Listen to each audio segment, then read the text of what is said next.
Truthseekers is a viewer-supported show. Wonderful people like you who enjoy this show send pledges in the form of super chats, super stickers, super thanks, PayPal or Cash App. Instructions for how to help are in the description. You can also join our Patreon, and for as little as $1 a month you can get extra content. Patreon supporters get a backstage pass, early access to all our production videos before they are distributed publicly, Stephen Campion's music, private writings, a monthly show journal, and more. You can also become a YouTube channel member for $5 a month. A YouTube membership includes all of the Patreon benefits, plus a special members badge, priority reply to video comments, and the live chat, plus a monthly members only video. We thank you all, kind and generous benefactors, for supporting Truthseekers. Thank you for your generosity and support.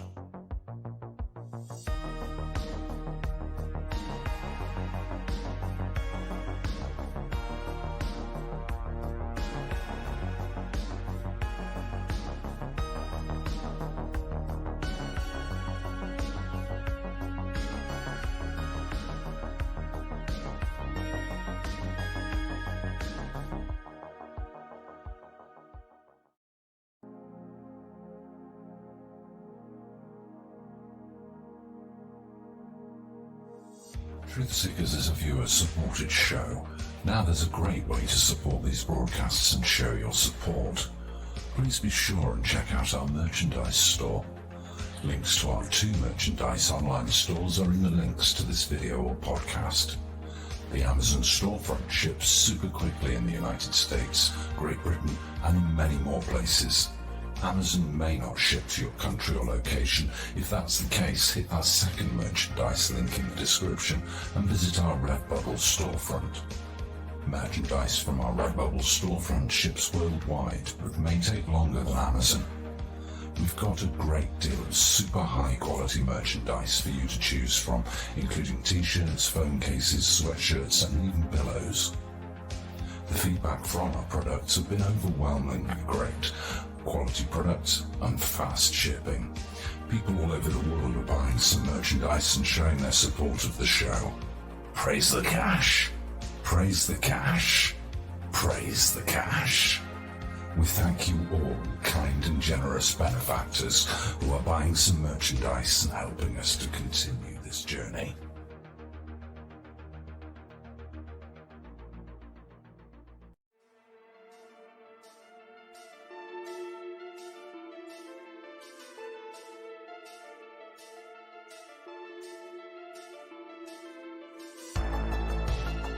Thanks for being here. This is Truthseekers with your host, Stephen Campion.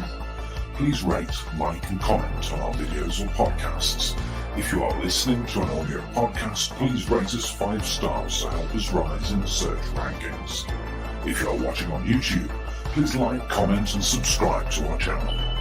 If you're listening to an audio podcast, we love and appreciate you listeners, but you are missing the live tapings. All our shows are recorded live with video feed. We'd love you to come be a part of our live broadcasts and tapings for the podcast. Head on over to YouTube, click the search tool, the little magnifying glass, put Truthseekers, one word in the search bar, and hit enter. You'll see a strange and mysterious guy with sunglasses. That means you found the channel. Go there, smash the subscribe button and hit the notification bell to receive up-to-date info on our YouTube channel. We welcome you to be a part of our live taping and our chat room during the live broadcasts. Seek the truth. Speak the truth. This is Truthseekers. Truthseekers.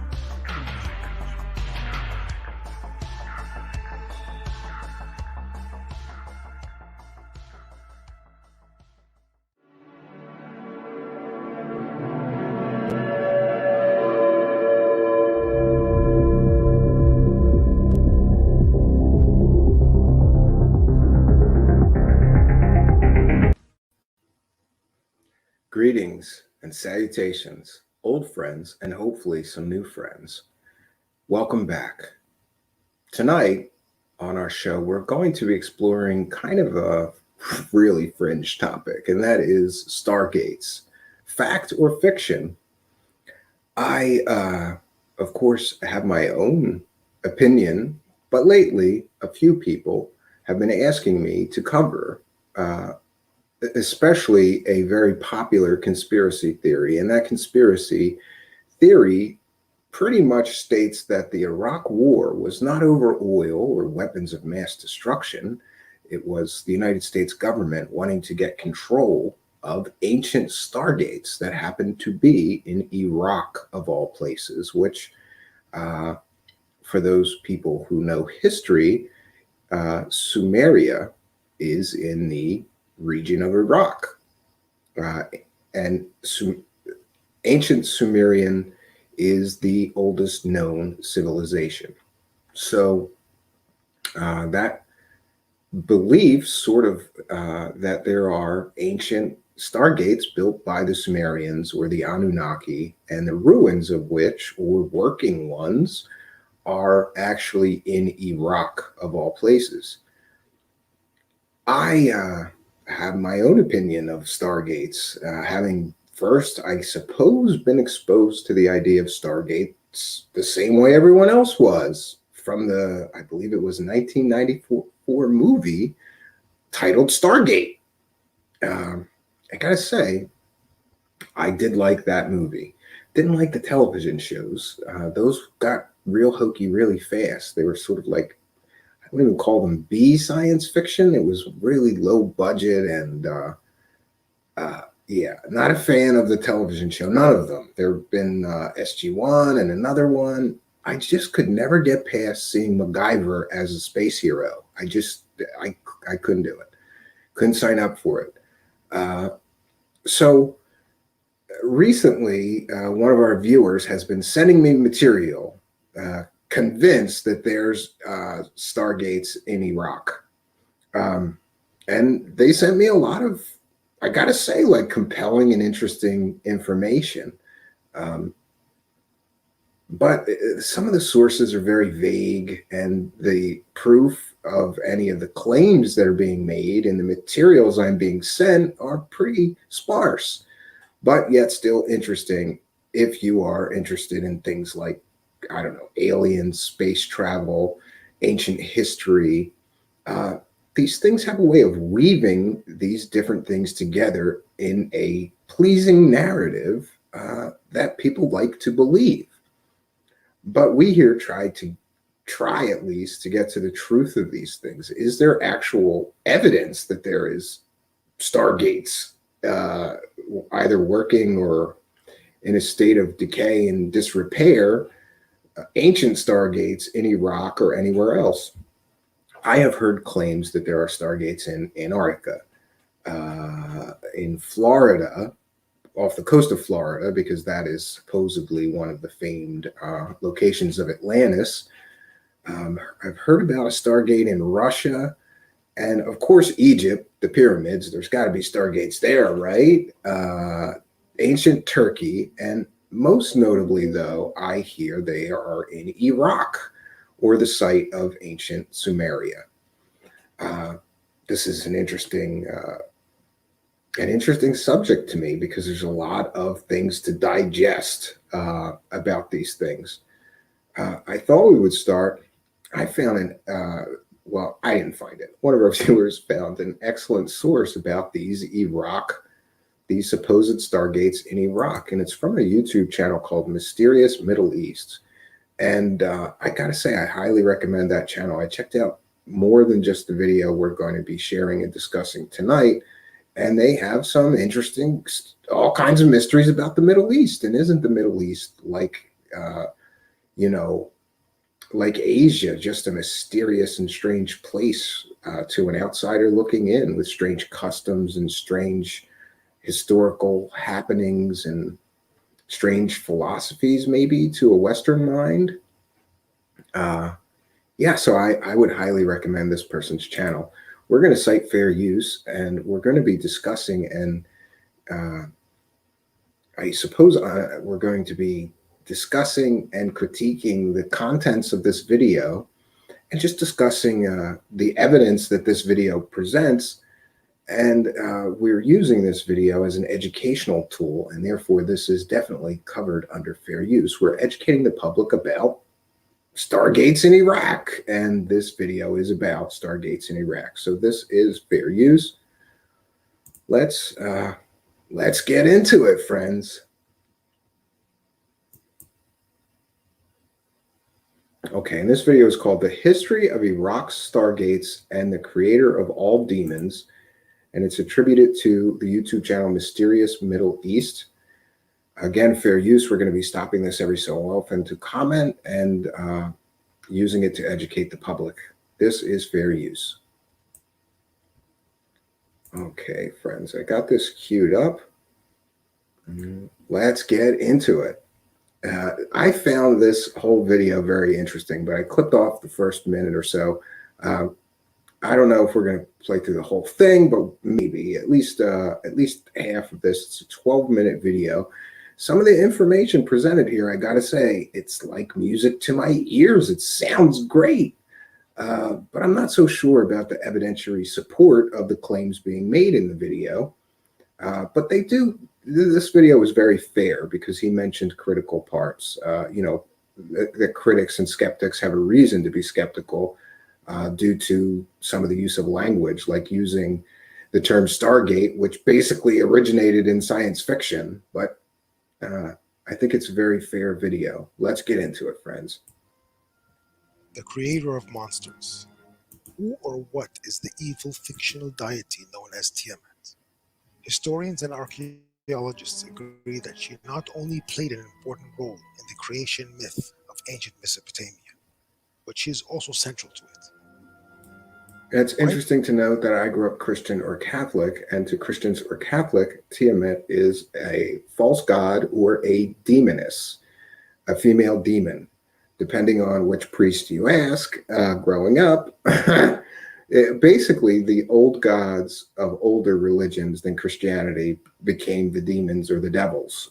But we see this happen in history over and over again. Generally, the old gods become the bad guys of the new gods, whatever is reigning at the moment. Writing for ancient origins, the archaeologist Wu Mingren states that she was the Mesopotamians' personification of the primordial sea, from which the first generation of gods were born.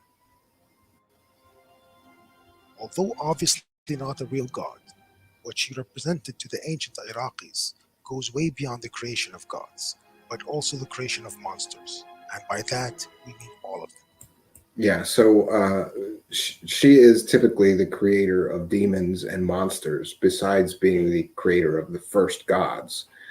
And there is some tie-in with the Anunnaki, with this entity, and there's some tie-in with some other traditions in biblical text in which, the fallen angels interbred with men and created a race of giants.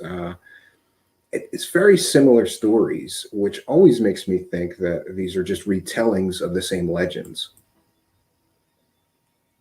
With Islam and Christianity, there are arguments that states that the source of all dangerous paranormal phenomena is either demonic or from the jinn, an invisible race of mortal, yet powerful human-like creatures. However, the ancient Sumerians had a very different concept. According to Enuma Elish, the Babylonian creation myth, before Tiamat died, she had brought forth or given birth to monsters, demons, and various other creatures of Mesopotamian pantheon, including the first dragons. Yeah, so this is, of course, legend, right? Or is there some truth? Sometimes I think there is some truth behind most legends. There's at least a seed or nugget of truth behind some legends or myths. And there's also some tie-ins with chimeras. The Ancient Alien Show, all those people theorize, or ancient alien theorists theorize, that the chimera was DNA experiments, like splicing genes to create hybrid creatures and so on.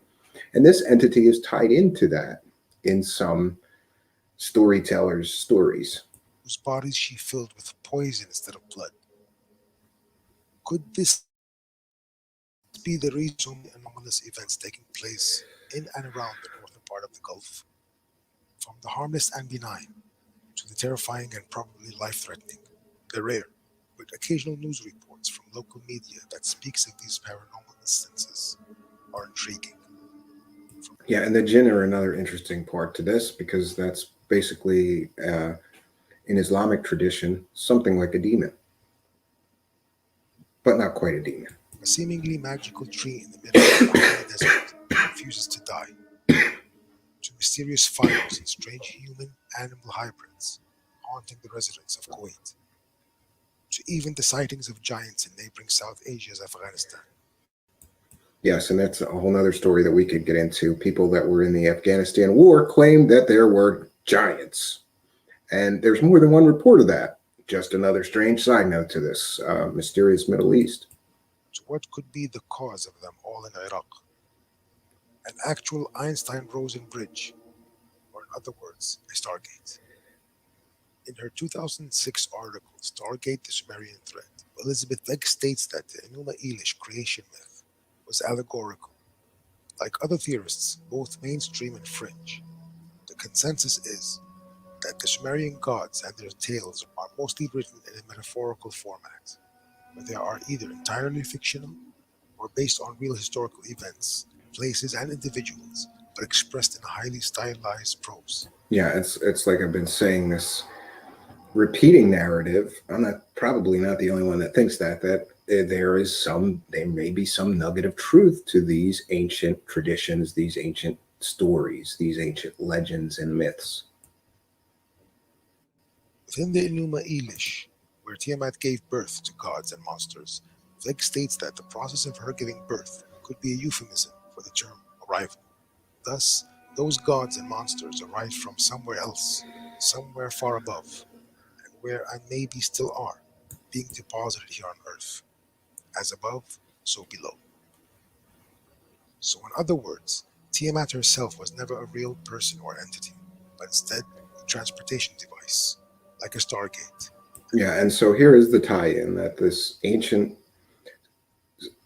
Mesopotamian goddess, um, was not a god or a goddess, but a reference to a physical machine or transportation device in the form of a stargate. And that is what gave birth to these monsters. Uh, I suppose if there really was a such thing as a stargate to other worlds might have some scary creatures on them that may come through these stargates. So I guess there's a dangerous thing to play with a stargate. You don't know what's going to come through from the other side unless, I guess, you got the secret decoder ring, like they figured out in the movie Stargate. Yeah. Just one of many. According to author and journalist Richard Levitin, there are a total of 49 incomplete Stargates in the Tigris-Euphrates River Valley.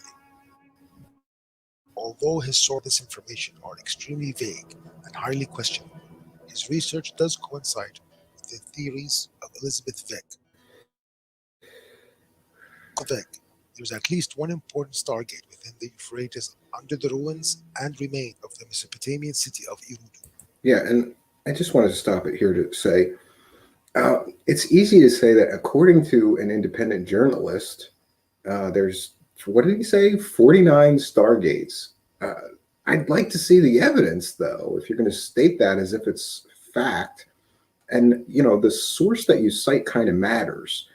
But at least this guy is honest and he admitted that the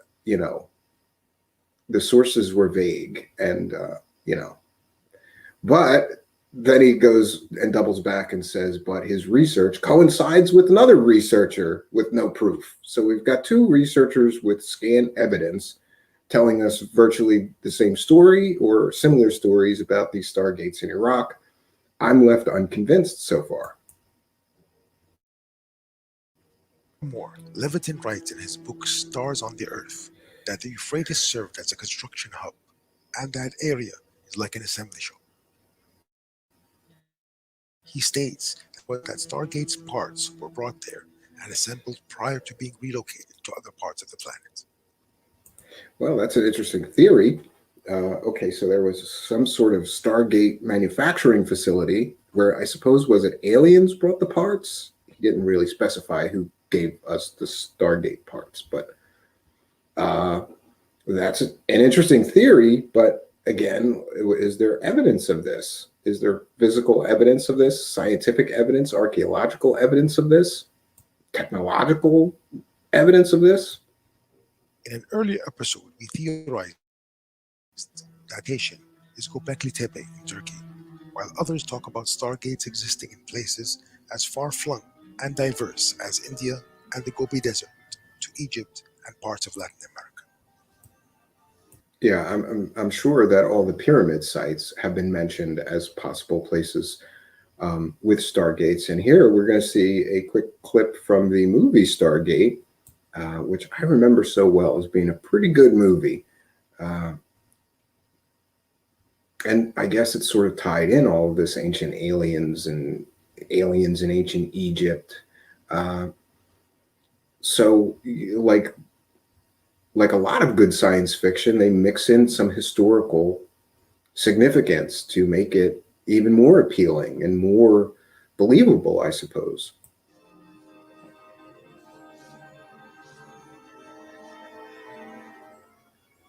Of course, critics and skeptics can rightly point out that the existence of stargates in Iraq or anywhere else in the world is just the application of science fiction and not science fact, overlaid on real ancient Iraqi history. Therefore, it is our opinion that the use of sci-fi terms as part of an argument for the existence of real-life objects that goes beyond scientific understanding is self-defeating. Yeah, and I would agree with them. And further, these authors that he's citing as sources, their story is after the movie Stargate came out, which I find a little bit convenient. They didn't know about the Stargates in Iraq before the Hollywood movie Stargate popularized Stargates. Okay. Skeptics like Jason Colavito make compelling arguments that question the integrity of the existence of such machines because of his kind of language. He notes that the term Stargate has been used occasionally throughout fantasy fiction, even before the Occasionally, it's really been used almost exclusively throughout fantasy fiction. Just my observation or my interpretation, I could be wrong. I don't see the term Stargate used in serious scientific papers very much. I'm sure they have been used occasionally. That term has been used occasionally when people are talking about things like the Einstein-Rosen bridge and singularities in space and other terms. The 1994 Roland Emmerich movie of the same name made it popular. Arthur C. Clarke used it to Oh, there we go, describe Arthur scenes C. from Clarke. 2001, A Space Odyssey in 1968. Andre Norton's 1958 novel Stargate includes a similar portal and may have well been inspired by H.P. Lovecraft's idea that high-end mathematics and non-Euclidean physics could give access to hyperspace in the novel The Dreams in the Witch House. Yeah, and I remember having a really big phase of H.P. Lovecraft, and H.P. Lovecraft definitely mentioned some form of gates that could be used to open portals to other worlds, portals to other dimensions, and this is where a lot of the trouble starts in some H.P. Lovecraft novels. Somebody will open a gate or a portal, and then the monsters come through, basically.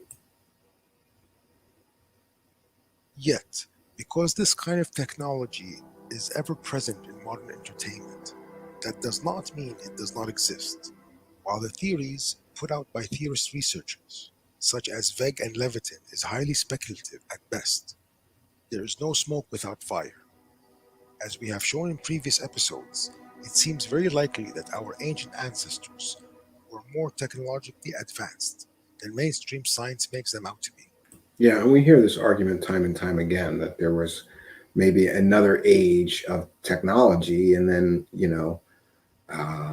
the flood happened or some major global catastrophe happened, and that knowledge was lost to humanity.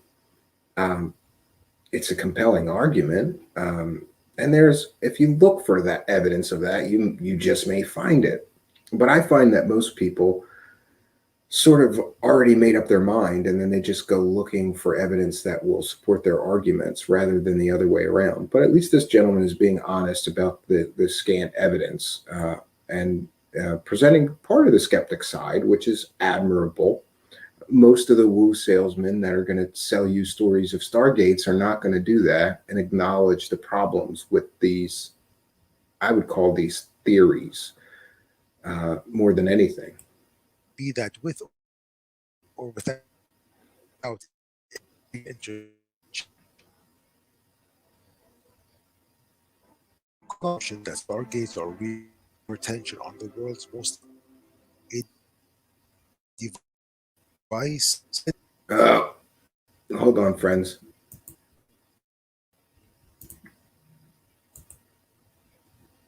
Let me get through the commercial.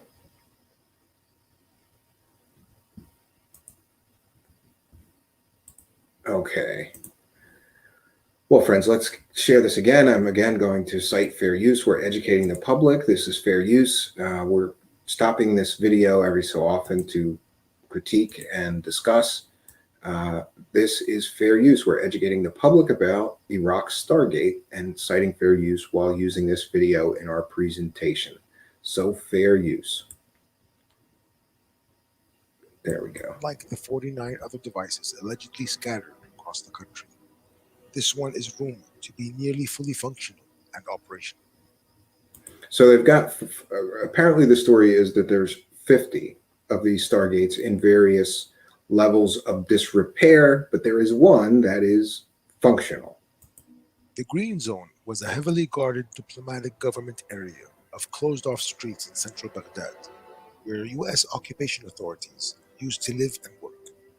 Shortly after the U.S.-led incursion to Iraq began in the early 2000s, a paper written by political scientist Dr. Michael Salla. Now we get to see the origins of some of these stories. And it is none other than Michael Salla, who is about as trustworthy as the National Enquirer or the World Weekly News or any other rag selling bullshit newspaper. This man is by no means a researcher. He is they call him a doctor, but I think that his doctorate is in something stupid like nutrition somehow. He certainly is not, to me, a learned or educated man, because there's no story about aliens or UFOs that he won't sell, no matter how scant and, non-existent the evidence for it is. After all, he's a big supporter of one Corey Goode, the secret astronaut who has spaceships landing in his backyard and taking him to a moon base. So some of these stories about Iraq Stargates come from this dumbass. That turns me off immediately to this whole theory now. If you see that this guy's involved in trying to sell this, huckster this shit. Was published on expopolitics.org. Yeah, that's his own website. So he publishes a blog on his own website. It's not like the guy's like writing for the New York Times and has any credibility. Dr. Salla proposed a theory that the whole region comprising of Iraq, Iran, and Afghanistan is a vast energy portal that was strategically as the home base for extraterrestrials known as the Anunnaki during the Sumerian era. Okay, so he proposed a theory. Is there proof of that theory, or is he just speculating wildly? We have covered the Anunnaki significantly in previous episodes. So he didn't present any evidence from Michael Salla to support those claims that he's making. So I'm going to go out on a limb here. I haven't read the article. We can, but I'm going to go out on a limb here and say that Michael Salla has zero proof of any of this shit. Zero proof, zero evidence, zero scientific evidence, zero archaeological evidence. He just has no evidence. So he's just making shit up, basically. Probably after watching too many episodes of Stargate SG-1, right? Why do so many of these UFO con artists, grifters, secret space astronaut assholes all steal from science fiction movies? Links to those episodes can be found in the description box below. Like many archaeological discoveries in this corner of the Middle East, the Stargate was rumored to be a relic from the ancient Sumerian civilization circa 1500 BC. The gate was allegedly discovered in 1923 within the ancient structure known as Ziggurat of Ur. Yeah, I mean, okay. So we know where that building is. Can somebody go and take pictures of the Stargate? Can somebody go and turn it on and show us some aliens? You know, part of the problem that I have with some of these people is that they state things like a fact. Well, he did say rumored to have been. You know, some of these guys are very careful with language, like this gentleman, rumored to have been, allegedly the site of. Okay, but I'd like to see some evidence of this. If you know where it is, go take some pictures. Make a video of the Stargate getting cranked on, and you know, make a video of you popping through the Stargate to an alien world or another dimension, and upload that in your video. But we never get that. We just never get that. Located southeast of Baghdad by Sir Charles Leonard Woolley, a British archaeologist. What happened in the years following Woolley's discovery is vague, as the alleged artifact was kept hidden from public record. But it is believed that over the past 80 years, Western foreign policy and intervention in the region, from World War II to present day, were driven by a goal to obtain this technology. Yeah, and so that is the theory, that there's this Stargate in Iraq, and all these people are trying to war and invade Iraq to get the Stargate technology. And I gotta say, if the United States knew there was Stargate technology, and what was it, like, what was the oldest date he mentioned here, like 1930 something, we would have went in and taken it. We wouldn't have waited till the Gulf War. But that's just my opinion and speculation. How successful that goal was will be discussed in a forthcoming feature-length episode, where we will perform a hypothetical deep dive into ancient Iraqi history and attempt to piece together a modern mystery that involves Iran, Egypt, Russia, and the United States, and how these nations are applying real-world quantum mechanics in a manner that is not only influencing the present and the future of the Middle East, but also changing its past. Yeah, okay. So Russia, Iran, and the United States are experimenting with quantum technology to change the past? This is another huge claim with scant or no evidence, but okay. Thanks for watching. If you haven't already subscribed, please do. And consider Okay, friends, so that's good. We're going to pop out of that. I want to thank this gentleman, though, from the history, from the Mysterious Middle East channel, because this is I thought this was a well put together, excellent explanation of the whole story of there being Stargates in Iraq. There's one other source which I would like to share, and this is a Vice article, actually. Let's see. This is a Vice article, Mac. Boy, I hate when there's a French name. Lemoureux, I think. Lamoureux.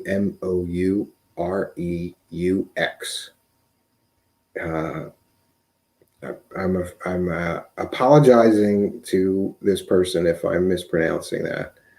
But we're going to cite fair use and share this article, which talks about this Iraq. It's entitled, "There Are People Who Think We Invaded Iraq Over a Stargate." Kind of ridiculous, but okay. And it made it to a Vice article. And Vice does cover a lot of conspiracies, usually from a little more skeptical viewpoint, though. Okay, so there have been many tales told over why America and its gang of bros invaded Iraq. Weapons of mass destruction, oil to show the world how big and righteous their dick is. Forget all that. The reason is Stargates. Yup, Stargates. Seriously, this theory is actually impressively popular and has inspired numerous articles and shitty YouTube video after shitty YouTube video, garnering hundreds and thousands of views. Hell, it even once got the History Channel treatment, and that's because it was on ancient aliens. For those of you not in the know, according to Hollywood, stargates are ancient alien devices that can allow any user to teleport instantaneously to another gate, no matter the distance, which, when you think of it, is super duper cool. And for you guys, tapping away in Facebook comments asking, why are you writing about this? Well, firstly, I consider myself a bit of an historian of weird internet thingies. And secondly, I'm here to serve the people. Anywho, since we know that America's new glorious head of state loves himself a good conspiracy theory, e.g. global warming, Chinese hoax, and InfoWars is news, it's worth taking a peek at some of the more prominent alternative facts floating around the old interweb. Okay, so we're going to skip around a little bit. Okay, so to begin, we're going to need to go way back in time and talk about the Sumerians who lived in ancient Mesopotamia, an area that covers a portion of modern-day Iraq. The Sumerians were one of the first civilizations in existence around 3000 BC. Actually, I think it's earlier than that, but okay. And for a time, worshipped the Anunnaki, their deities. But what if they weren't gods? What if they were aliens? Cue dramatic music and the meme of the stone dude with the weird hair. Oh, Georgie, look at that guy's hair. And the famous meme, of course, I'm not saying it was aliens, but it was aliens. Remember that guy? He was like all the rage just a few years ago. So without getting too deep in the marsh, I don't want the true believers to get mad at me. The theory, which comes from writers like Zecharia Sitchin, posits the Anunnaki were not gods, but extraterrestrials that came and bestowed technology upon the Sumerians. This tech is what made their society so advanced at the time. Okay, so following along so far, here's where it starts to get crazy. Essentially, the Iraq War Stargate theory pushes and narrows this idea a little further, saying one of the technologies that were gifted upon the Sumerians were stargates, and their positioning was one of the major reasons for the years of strife in the Middle East. I reached out to Dr. Michael Sala, who wrote an in-depth article about the theory way back in 2003, to learn about it further.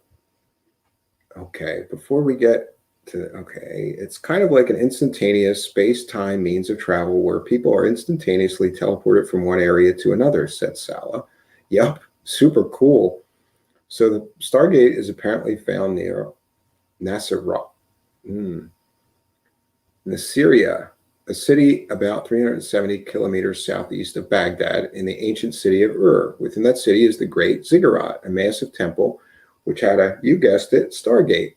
Some theories also argue that there is a Stargate directly in the city of Baghdad, in one of the basements of Hussein's palaces. So Saddam Hussein had a Stargate in his basement of his palace, where he probably did some pretty freaky stuff with it.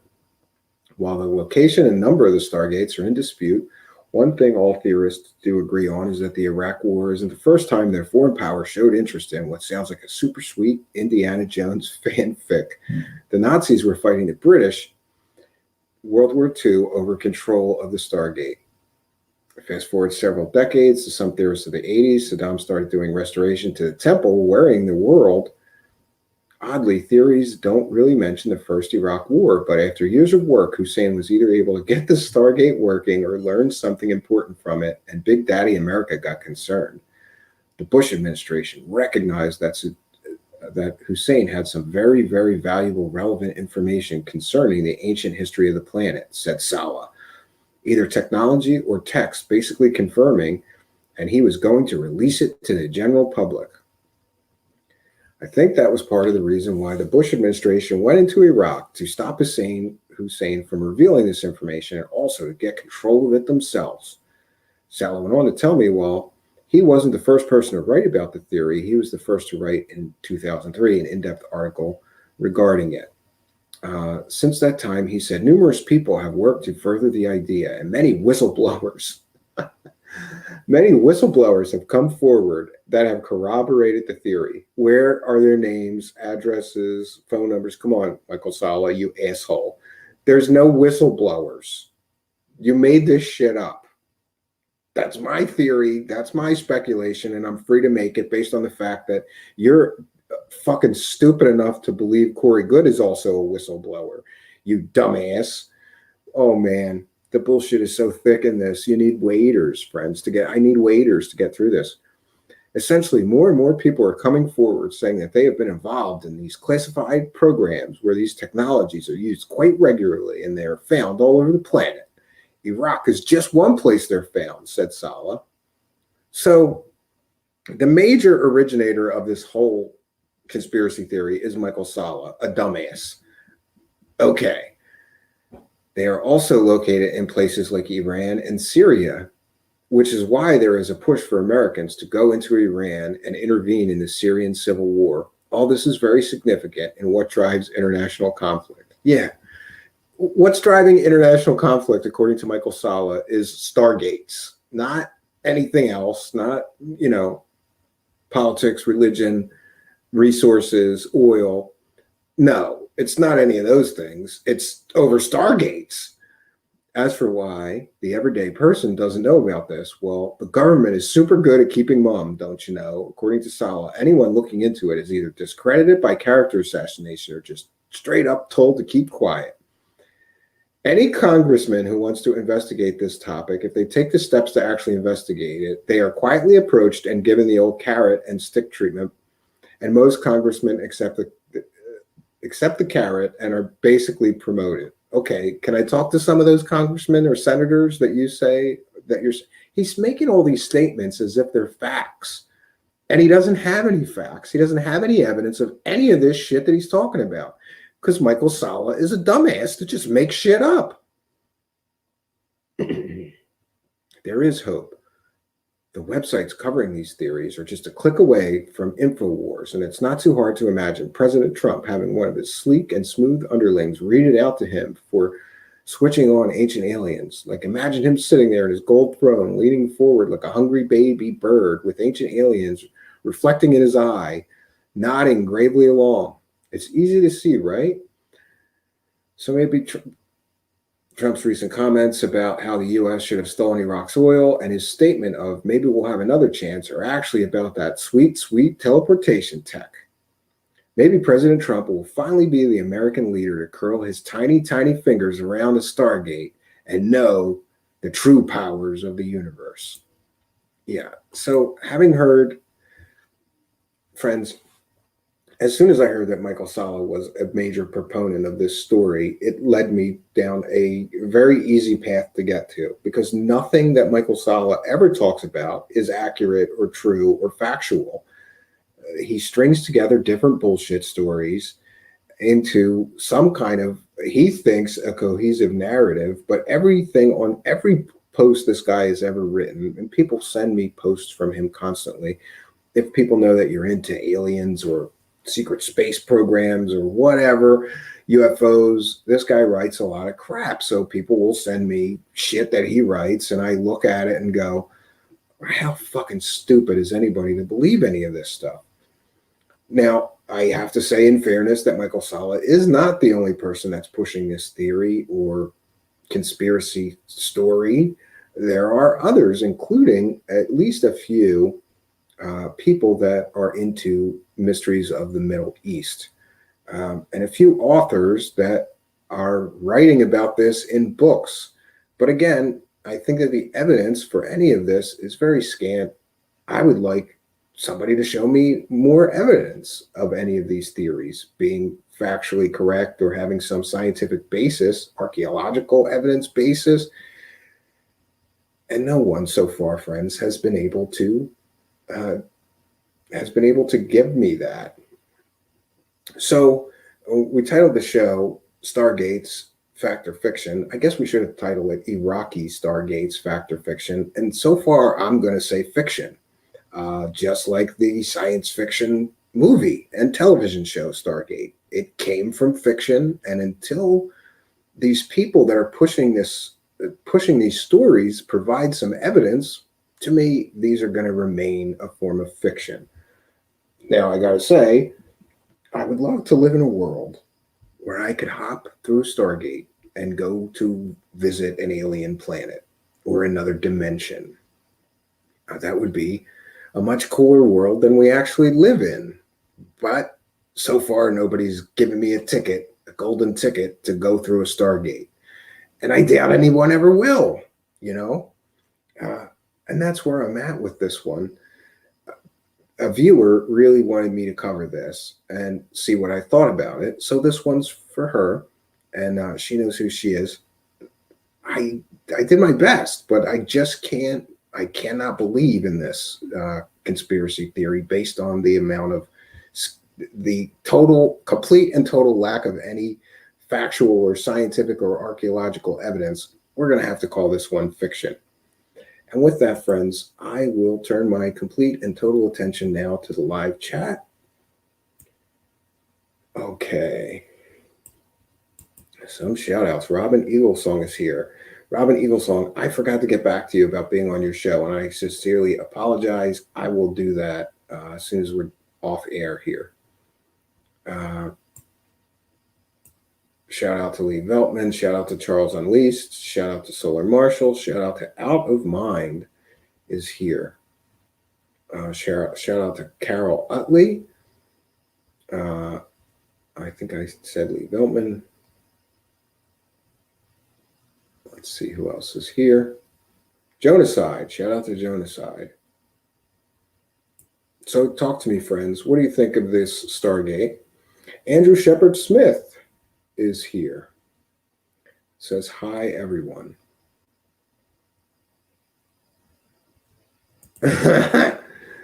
Solar Marshall asked Steve, would you like to hear John Lear tell Kara Cassidy to shut her mouth? Absolutely. Send me a link. I want to hear that.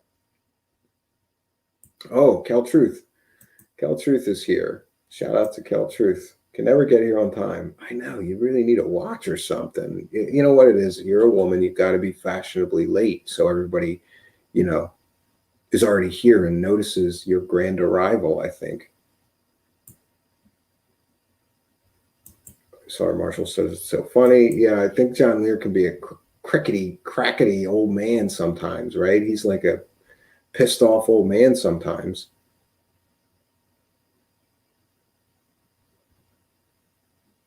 Okay, so if anybody has any questions or comments for me in the live chat, please do put them in all caps. I always forget to do this spinning animation thing. There we go. So I had a little time today to work on the lights and the lighting. And yes, friends, I have been striking out trying to broadcast from the cabin. I'm not sure what that's about. I don't know if it's a bandwidth issue. I don't know if it's a StreamYard issue. I don't know if I thought it was a lighting issue, but the last time I made sure that it was bright as shit in there and it still looked like garbage when it went out. I'm not sure what the issue is. I'm working on fixing that. And I guess here's the deal. I'm trying to avoid, I have this very good Logitech that we use on the show here in the office studio here at home. And that's always generally looks good as long as I don't make it too dark in here. But then I don't want to break all of that down. Like everything is perfectly set, you know? So if I go to the cabin, I got to take the webcam off the stands and fold up the stands and then go there and set it up. And then I got to bring it back here. And so I'm trying to avoid that. And so I was using another webcam, which here looks fine, but at the cabin looks terrible. So I'm going to go back to trudging this webcam back and forth, at least or until I can get another one. But that one's, I don't know, fairly expensive. I think it's $120. So I'll save my PayPal pennies and my Patreon pennies. By the way, you can support our show either through Patreon for $1 a month. As soon as I get off of the show tonight, I'm going to be working on this month's audio journal and the final Mind Hack demo. The final Mind Hack demo part 2.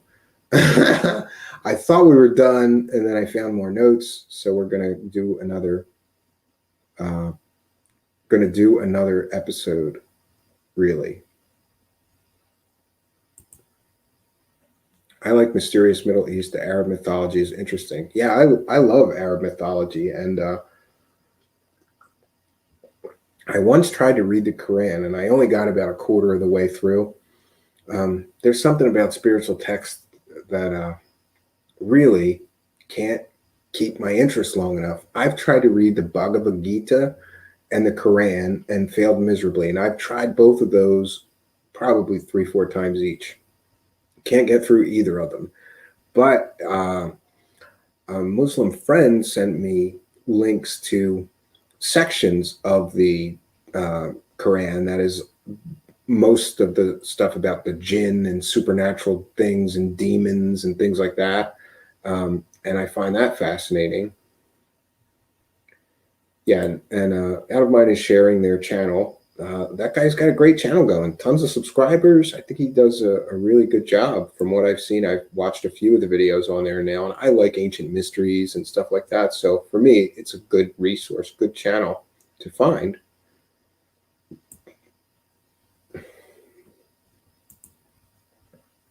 At least that crazy glitch I had for like 4 shows is gone. I seriously almost had a seizure several times trying to watch them. Yeah, I think that's a West Coast issue, though, because I don't know. It seemed to me that people that are having trouble with the stream are geographically very far from me.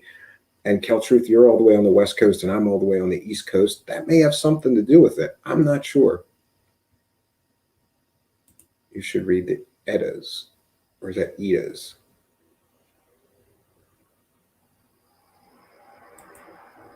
Hey, Rodrigo is here.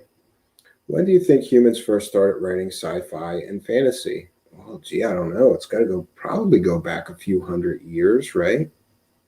Science fiction. I mean, if you think about it, Frankenstein's really old, and that's science fiction. They're creating a, hybrid human out of body parts and animating it. I'm not sure how far it goes back. An interesting question. I'd have to look and see what other people think is the first or few first science fiction fantasy stories or novels. Certainly, Frankenstein comes to mind. H.G. Wells' The Time Machine. Yeah, H.G. Wells was way, way ahead of his time, right? Carol Utley says, I'm in the Midwest. 1809, The Man in the Moon. That's another Charles Unleashed. Very good example. Very good example, actually. I forgot about that one. Lee Veltman says, back when the Big Bang happened. I always loved that term, Big Bang. Like when I was a kid and they were teaching us about astronomy and they said Big Bang, I just cracked up. Some nun saying Big Bang, Big Bang. Catholic school was boring as shit. So something like that would make my day. Six's Design is here, says science fiction in the 1920s.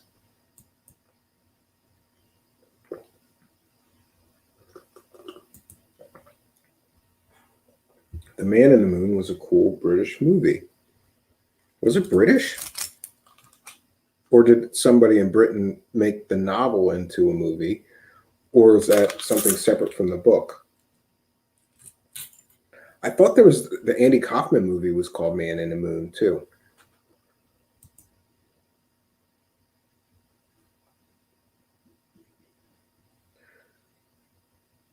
Okay, Sixth Design, it wasn't termed sci-fi till the 1920s, but certainly there's got to be some examples of science fiction that was written previous to the 1920s. I would think so, anyway.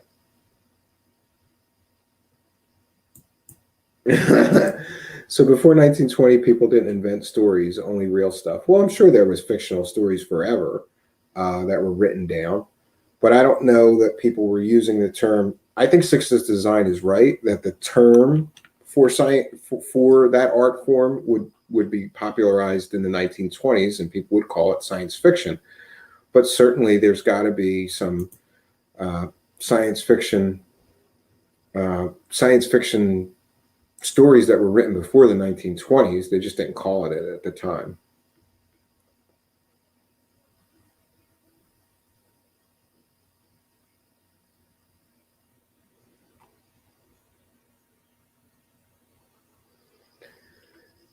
So I was going to look something up. Bear with me, friends.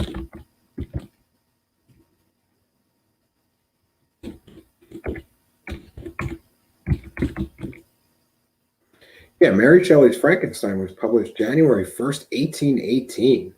That predates the term science fiction by more than 100 years then. Um, but I don't think anybody would argue that Mary Shelley's Frankenstein was not science fiction. I mean, horror too, but certainly it's got to be science fiction as well. Oh, the golem from the ancient text might be an example. Yeah, I don't know that that would be considered science fiction. Maybe that would be more like magic thriller or something. And the golem is a great story. I saw a pretty modern version of a golem story where a woman in the village lost her child, and then she created the golem and it took the form of her child. And it was pretty creepy and good. Don't know the title offhand. Maybe somebody can look that up.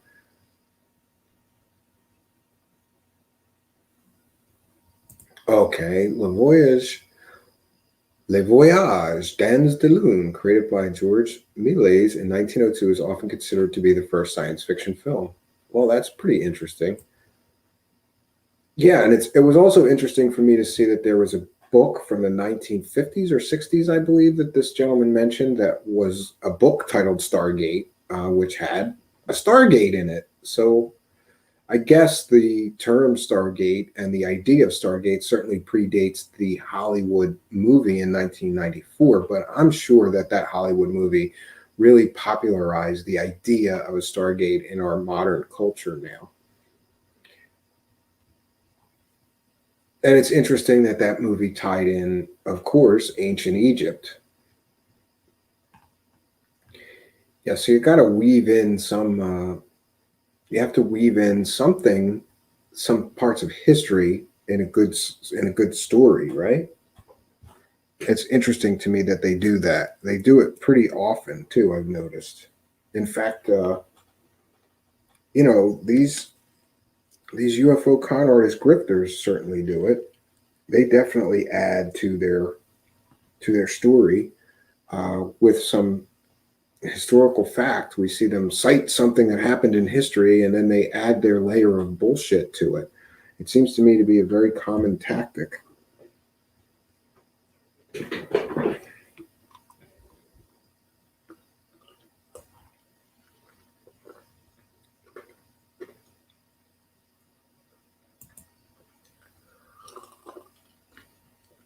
The Vimanas, for example, could they have been real flying machines or just classic human imagination?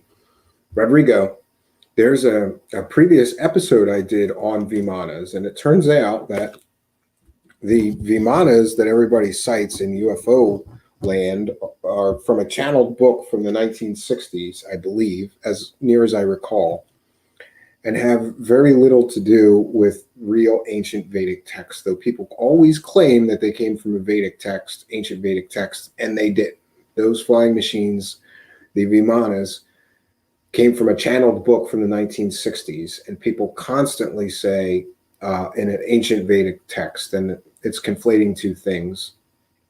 So I found that Vimanas were another one that we basically call fiction. Well-crafted fiction, and we sort of called out Ancient Aliens for being one of those people who constantly basically claims that the book that the Vimanas came from that they're showing are ancient from ancient Vedic texts when they're definitely not. Sorry, I'm a little distracted. I lost something here. It's kind of dark. The Keymaster and Azul. I love that movie.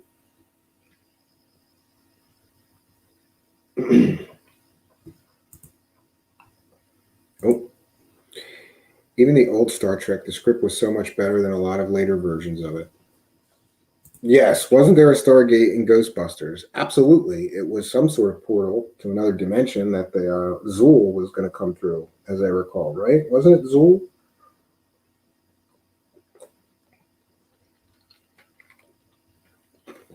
I always remembered there is no Dana, only Zool. And Rick Moranis was great in that movie. Ghostbusters, just a classic, great movie. I'm glad they're doing like another attempt at a reboot. That Ghostbusters with the girls, I try to like it. I really did. I didn't like it.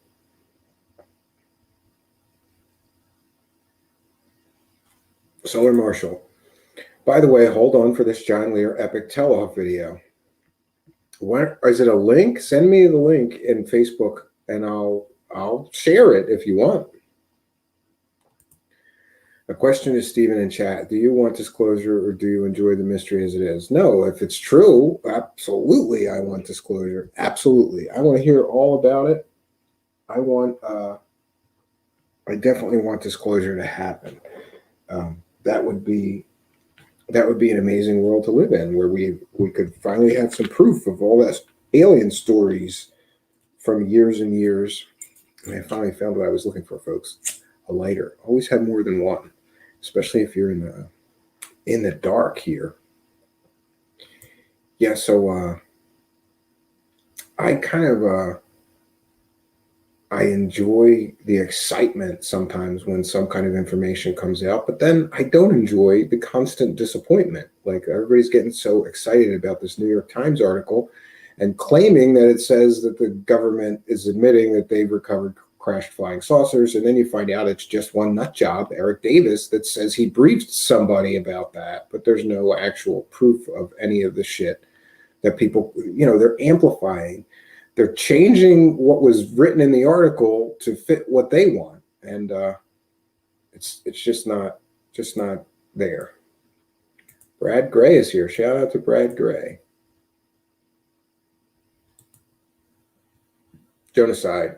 I want disclosure if, in fact, there is anything to disclose.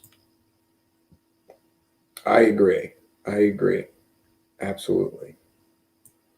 Mrs. Solar Marshall apparently has some breaking news to contribute tonight in the form of John Lear telling Carrie Cassidy to shut her mouth. And you gotta love John Lear has turned into like your like cranky old uncle now, right?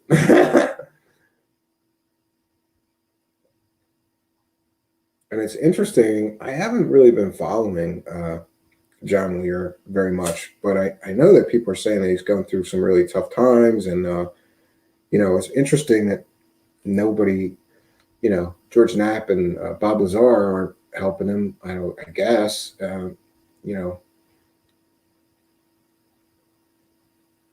I really do believe that John Lear was the source and the seed of all the information from the Bob Lazar thing.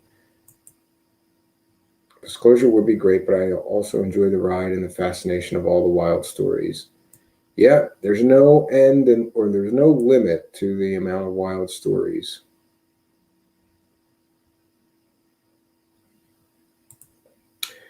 Dennis Koch. Jesus, now I know who the hell you remind me of. Adam Driver. Is that the guy from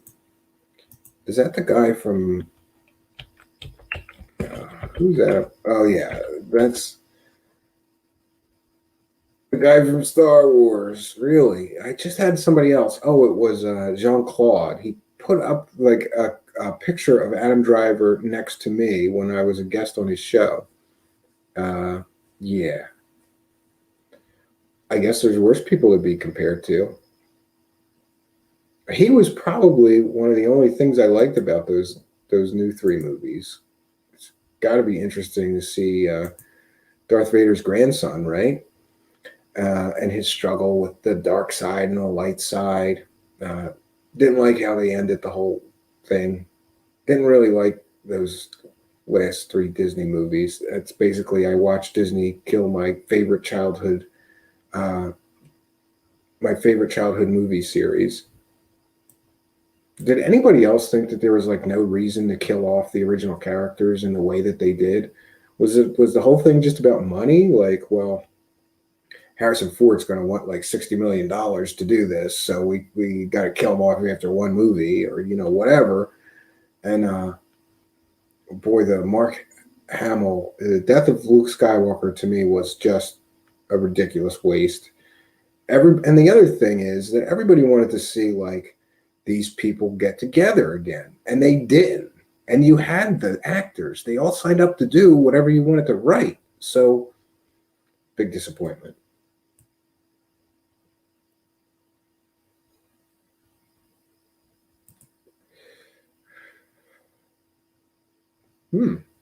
Adam Driver starred in a very fascinating movie about interdimensionality called Midnight Special. A must. Oh, I didn't know that was about interdimensionality. I thought that was like him being a like some kind of a cameraman or something in the middle of the night for like crime scenes or something. I'll have to check that out.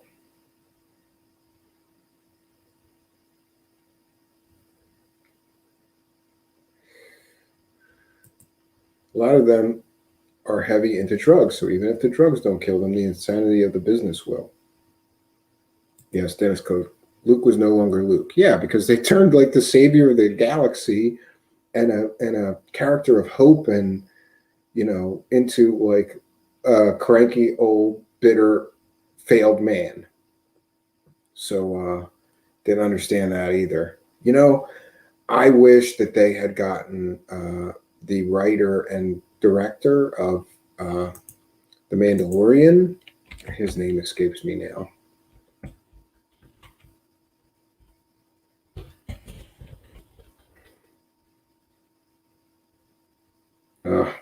I'm not going to be able to find it.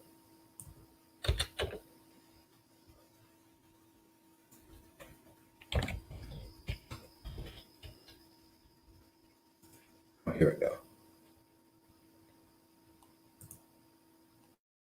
Yeah, what I wish have now seen The Mandalorian is Jon Favreau. I wish that they had given all three movies to Jon Favreau. The Mandalorian was good Star Wars. Every episode you felt like it was Star Wars. I don't know what the fuck they did with those three movies, but all three of those movies, I think, were. The first one wasn't a bad start, and I think they could have done fine building off of that. It just got worse from there. My wish is that they hand all of Star Wars over to Jon Favreau. He did an amazing job on this Mandalorian series, and I can't wait to see season 2, so I'll at least be able to see some decent Star Wars out of this Disney clusterfuck that it has been in the movies. And what else? I certainly liked Rogue One. I thought that was well done, and I liked I'm one of the few people I know that like the Han Solo movie, but I, of course, loved Han Solo growing up, so it was good to see his backstory and how he met Chewbacca and how he got the Millennium Falcon. I thought it was pretty well done, but people were so pissed off about how bad, which one was it? The second in the trilogy was, that everybody was like, we're not going. And that sucks, because there could have been like 3 Han Solo movies if that movie did better.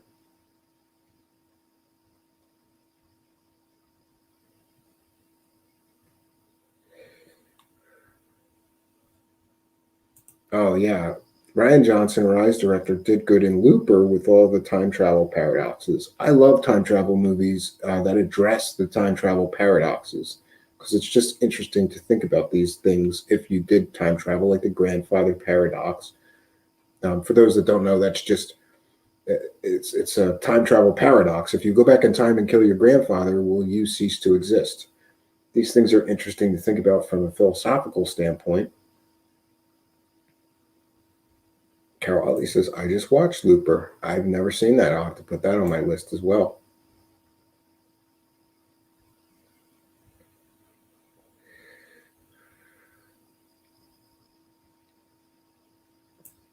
Brad Gray. Brad Gray says, oh, wait, I saw it here. I got here late. Did we find any Stargates? No, we found people claiming there's 50 Stargates in Iraq, but so far, the evidence for that is pretty few and far between, it seems. And it seems as if Michael Salla is the originator of a great deal of popularizing this story of Stargates in Iraq. So instantly to me,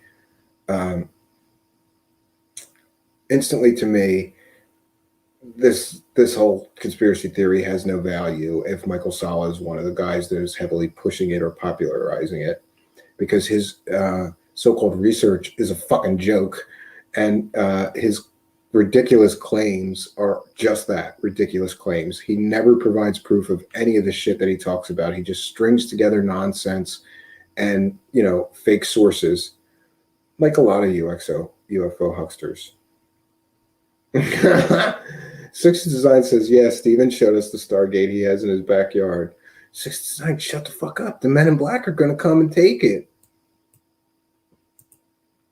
There's a big discussion because the lady calling the shots on Star Wars had specific social messages to convey. People are talking about 3 movies getting removed from canon. Yeah, I've heard that they may do that, but I don't think. I mean, it's. Would I like a do-over, Rodrigo? Fuck yeah! But are they really going to get? Well, they can't get, Princess Leia now. They can't really do a do-over. They would have to just make 3 other movies and try to forget about those shit show 3 movies.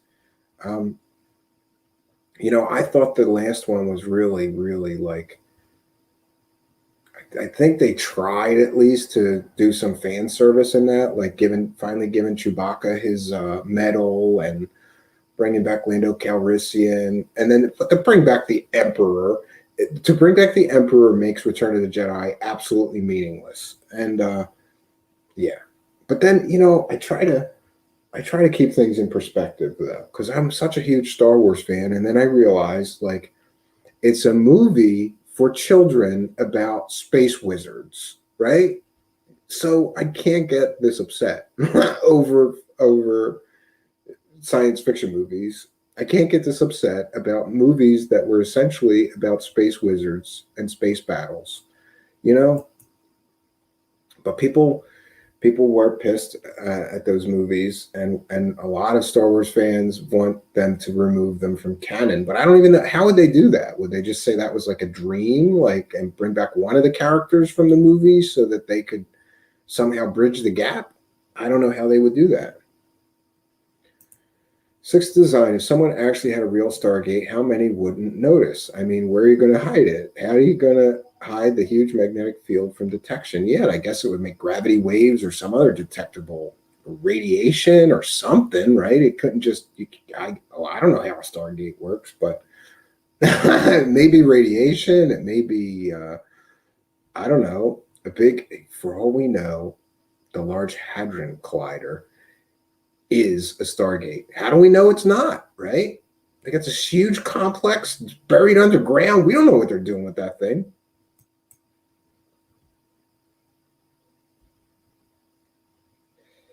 Yes, the story of Giants in Iraq I heard come from L.A. Marzulli. Don't know if you're aware of the gentleman. Yes, sort of Christian mystery investigator.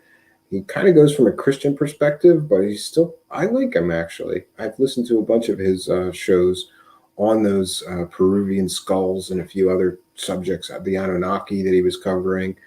And to his credit, he sort of got involved with Jaime Maussan with the fake fairies and shit, and eventually kind of went, yeah, this is bullshit.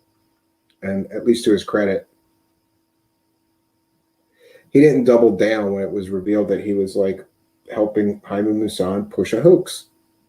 Because every story that Jaime Maussan pushes heavily turns out to be a hoax. He was involved in the Roswell slides. He was involved in this fake alien that turned out to be a marmoset monkey skeleton. Yes, Ian McGregor's Obi-Wan Kenobi series might be interesting. I think so. And that's going to center around his years on Tatooine, waiting and sort of watching over Luke, I believe. So that's interesting to me. And I will certainly want to watch that. Don't know how good it'll be. I'll watch it. But pretty much anything Star Wars, I'll watch. I missed a lot of like the Clone Wars and some of the other cartoons. So I still have those to go through largely.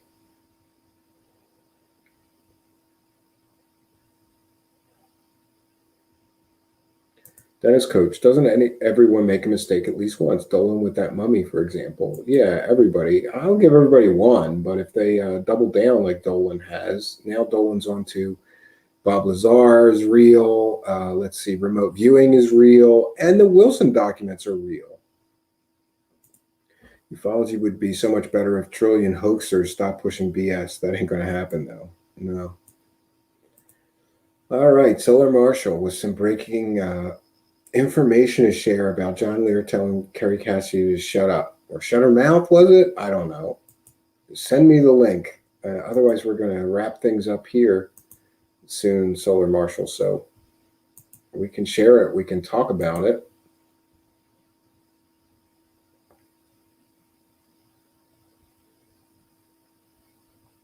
Lee Veltman, LA, and then Nephilim always rubs me the wrong way.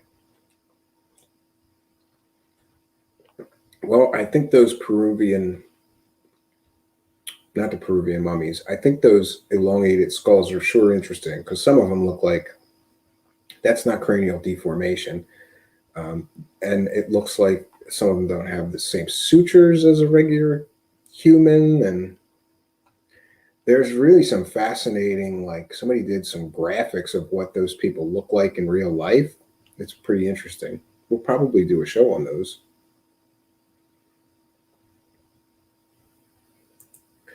The only stuff I found interesting from Musan were the mothership releasing spheres footage of UFOs. That had me scratching my head, to be honest. Yeah, I don't think that I saw that. Oh, I'm sure that I have along the way somewhere, but yeah, Sixth Design. Thank you for sharing. Be sure to help Truthseekers, Stephen Cambian, out on Patreon. Yeah, if you guys want to see more of this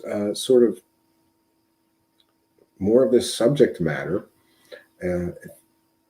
if you could, I would highly appreciate you supporting me on Patreon. In fact, as soon as I'm finished with tonight's broadcast, I'm going to make the Patreon benefits for this month, which are a behind-the-scenes audio journal. I'm going to share some information about the book that CalCorp just published and sort of put me as a co-author, even though I have very little to do with it. And there will be a new Mind Hack demo this month. And I was really hoping to finish the alpha release of Altos. For those that don't know, I have my own sort of Linux distribution, and it's called Altos, ALTOS, or AltOS, the alternative operating system. The new alpha is going to have 70 gigs of software included with it. It's a huge download, and some people are complaining about that, but honestly, this is the way that I prefer to make it. If you don't, because people are like, why don't you just make it smaller and then have add-ons if people want things? And that's good, but for me, it's easier to maintain the system as just one big, huge software. It's not disorganized or anything. It's very organized, how to access each of the softwares included, but I like it big. I like it expansive so that it can have any application that any user might need to get some work done or do something. There's tons of video editors. There's tons of graphic editors. Oh yeah, out of mind. Also sending a prayer to Vanessa today. Yeah, if everybody could sort of have a moment of silence and send her some good positive thoughts or a prayer or a meditation or a dedication, whatever it is you're into. Vanessa Thor is being evacuated due to the wildfires. And I saw a post earlier that she's had to sort of put her pig up she's got a pet pig. Interesting girl. So, I just got to say, I really hope the best for her. I hope that she's safe and warm wherever she is and her family is okay. And I hope that the situation resolves itself soon and positively for her. That's got to be terrible. I wouldn't even know what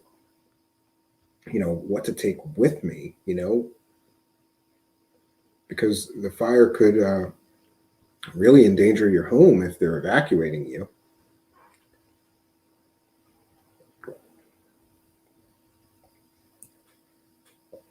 Skeptico channel is really good.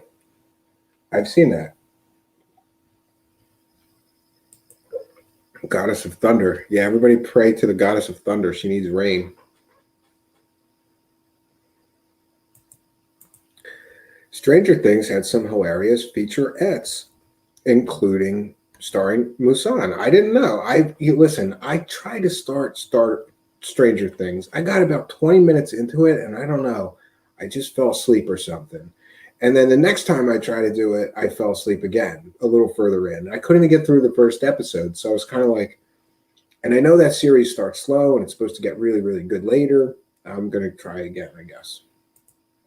Yes, Carol Utley. Sending prayers for Vanessa. I guess we're all going to try to send some prayers for Vanessa. Dennis Coach says the same thing. Prayers for Vanessa.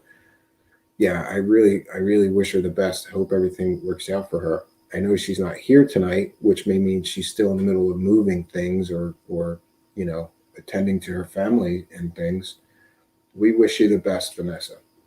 I hope everything works out. And also, I think it was her birthday. So happy birthday. Either today or yesterday was her birthday. So happy birthday, Vanessa.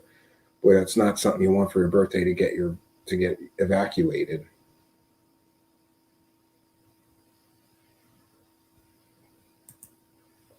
After last summer fires here in Oz is anything to go by, I hope Vanessa will be fine.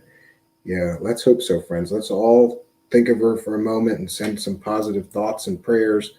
Hopefully she'll be okay. Dennis Coach, I got 5 episodes in Stranger Things and haven't got back to it yet. Yeah, I think my wife started watching it and she told me I would love it, but I didn't.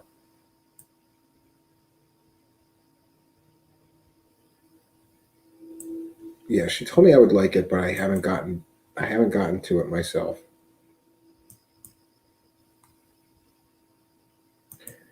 Depth of the Forestry was so much better 20 years ago. You guys should check those featurettes on YouTube. I think you'll like it. I didn't even know Jaime Maussan was in Stranger Things, but it kind of makes sense. It's called Stranger Things, and he does stories on strange things. Agreed. Forest management sucks in the West. I'm not sure if that's the issue, or a lot of people say it's because of global warming, or climate change. There's a lot less rain, so maybe the forests are much drier, and that can certainly create more forest fires, right? I always hate it. Once in a while near the cabin, they put out like a advisory that you're not supposed to have a campfire, and I'm always kind of like, listen, I got a hose right next to my cabin, and I go to the cabin to have campfires. So, but sometimes they put out these no burn notices or warnings.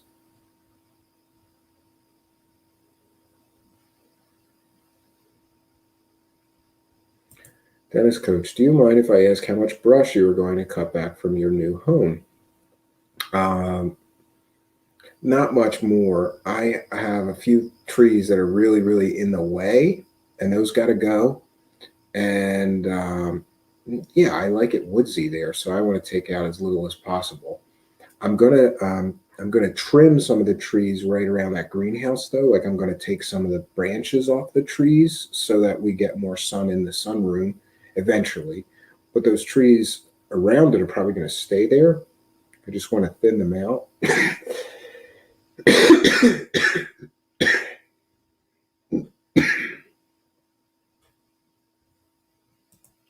You can, Solar Marshall, I have it. How do I send it? You could send it to me on YouTube, or I'm sorry, you could put the link right in the chat and I could go over to YouTube chat and get it, or you can send it to me on Facebook and I will share it.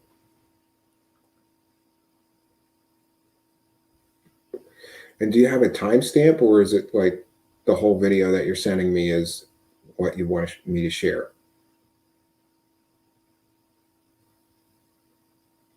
Yeah, you can send it to me. Go ahead. Just send it to me right in Facebook Messenger. I have to send it to your Facebook. Okay. Yeah, that's fine. Sorry, Marshall. Send it to me on Facebook.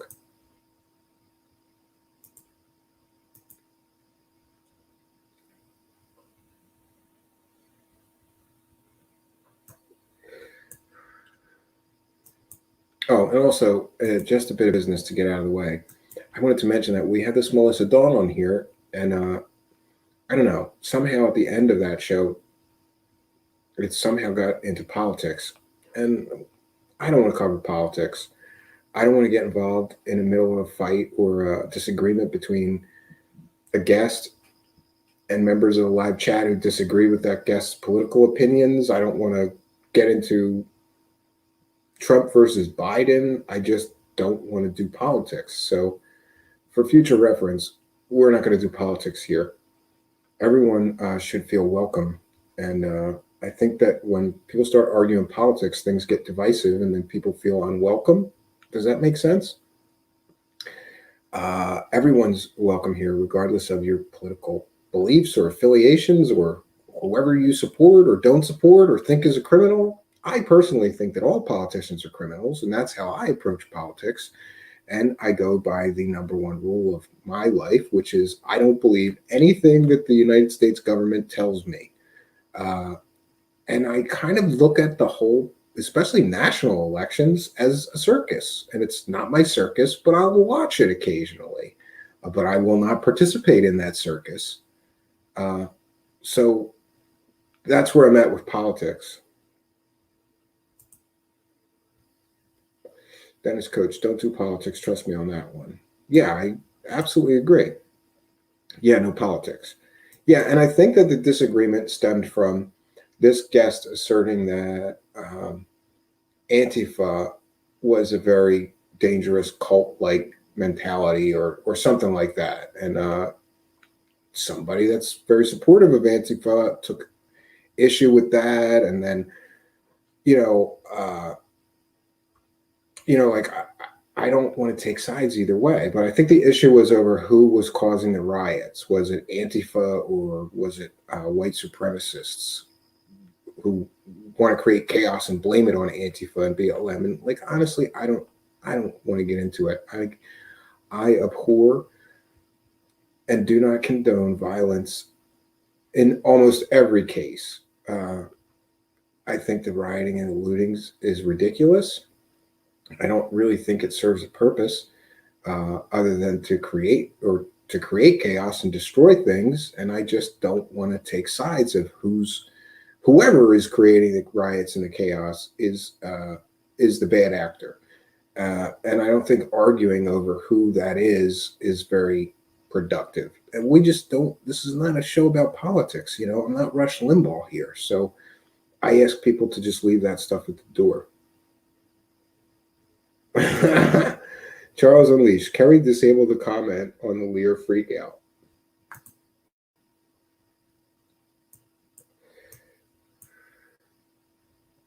Oh, good. You clipped it. Dan clipped it. So I'm trying to play it now, though.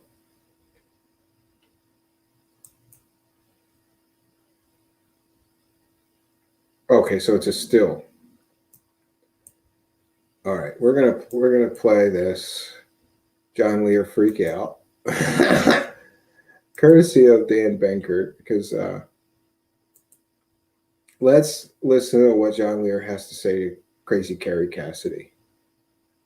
Got to say, I'm not a fan of Carrie Cassidy. I'm not really a fan of John Lear either. After all, the guy talks about fighting monsters in Vietnam and thousands of people living on the moon. And is it Saturn or maybe it's Uranus? I don't know. He talks about some crazy shit too. So let's see if we can't share this. And again, I'm going to cite fair use. We're educating the public about, I guess, John Lear telling Crazy Carrie Cassidy to shut up. Let me do this one more time. 1 second. Make sure I share the audio. Okay, here we are, friends. So this is a clip contributed to our show by Solar Marshall. I suppose it's from the Carrie Cassidy Project Camelot show. So we're going to cite fair use. Fair use. We are educating the public about, I guess, John Lear telling her to shut up or something. I have not seen this myself, so this should be good, friends. Let's take a listen. And I think we have just a still of John Lear and then the audio. We have cities on the moon and Mars. We One. have underground bases there. We have all kinds of secret space equipment there. And I've got so many witnesses to this, that is kind of over the top. Now, if you want to change your story about that and you want to say we're not there, then, that's your business and that's okay. but if that's the case, then we probably should move on. But they're actually, they don't have all this space equipment and secret space program Harry, to not go into space. They're Okay, so I guess the argument is over that John Lear used to say that there was thousands of people living on the moon and stuff, and maybe he's changed his thoughts and views on that. And Kerry Cassidy's not having it. there's no reason to have a secret space program if you don't go in space. Harry, Yeah, this is an interview with me. I want you to shut your mouth while I talk. I'm talking Okay. right now, actually. Yeah. Yeah, I was Okay. talking. Yeah, I'm not going to shut my mouth while I'm talking, because that would mean No. I'm not talking. So No. I'm asking you, I'm asking you a different question. If We you, had if you some- want to argue and go back on stuff you've said in the past, That's fine. But the fact is, at this time, at this point, I don't believe we've been to the moon, and I don't believe we've been to Mars. all right, fair enough. And- That's fine. So what is this? What? Oh boy. So now he said that there was thousands. I'm sure that I've heard him say that thousands of people live on the moon at one point. And now he's saying he doesn't believe we've ever been to the moon or Mars. Interesting. And it's always funny to me. I can't even stand to listen to Kerry Cassidy interview people because she always makes the interview about herself. Like, she starts talking about her psychic powers and shit. And I zone out. I can't listen to that. She's just too crazy woo garbage. But interesting to see her going back and forth with John Lear. There's a really funny video. We should have a watch party one night of her like arguing with Stephen Greer about, I believe it was she was arguing with him because he says that all ETs are benevolent, which I can't believe I'm going to say this, but I actually agree with Kerry Cassidy. That's such a stupid statement. How do you know that all ETs are benevolent? And so Kerry Cassidy was really forcefully and aggressively arguing with Stephen Greer in this one video where they interview him, and it is funny as shit because Stephen Greer starts getting a little hot under the collar and pissed off too. It's a great video. We should do a watch party on that. Actually, thanks for reminding me of that, Solar Marshall.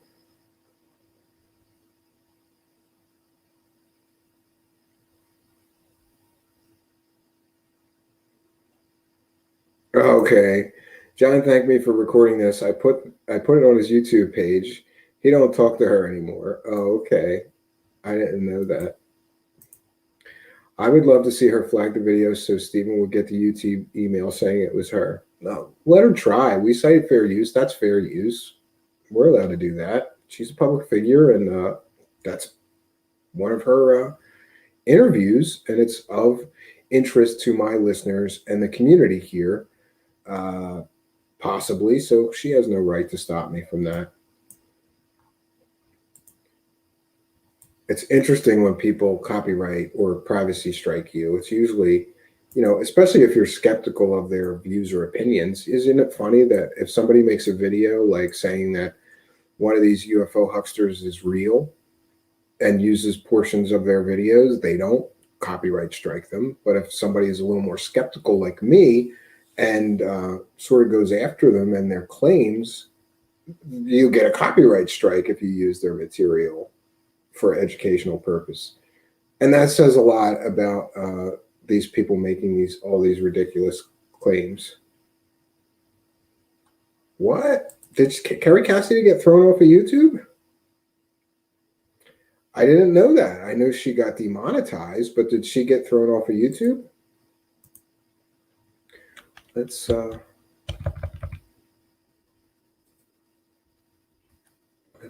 take a look. I know she's been having that pandemic doctor on, even after being warned and stuff not to do that, sort of, and it's against the terms of service. But I don't know that they actually struck her channel down now. Oh, it's still there. Yeah, she's still there. Man, I think we're going to have to go woo, friends. 281,000 subscribers.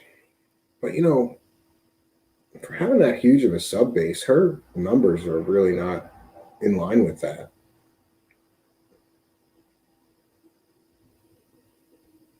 Yeah, I don't know what to make of any of the numbers.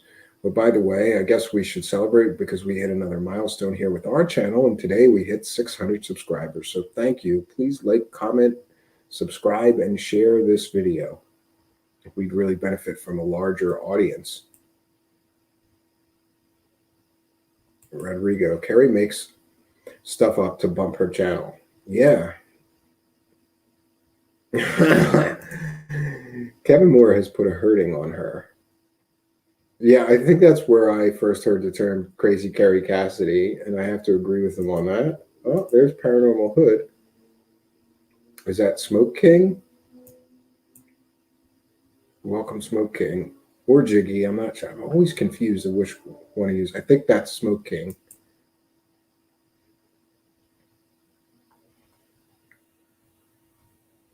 Yes, PBR Street Gang. She was pissed because YouTube demonetized her videos. Yeah, well, that's where she was making her money, so I guess I would be pissed too. But, you know, what she kept doing was a clear violation of the terms of service. If you were so concerned with keeping your money, you would have played nice with YouTube and the YouTube algorithm AI gods. By the way, praise the AI gods. Praise the YouTube algorithm. All praise. And by the way, praise the cash. Please let somebody send me some money. There's PayPal donate links and Patreon links in the About section.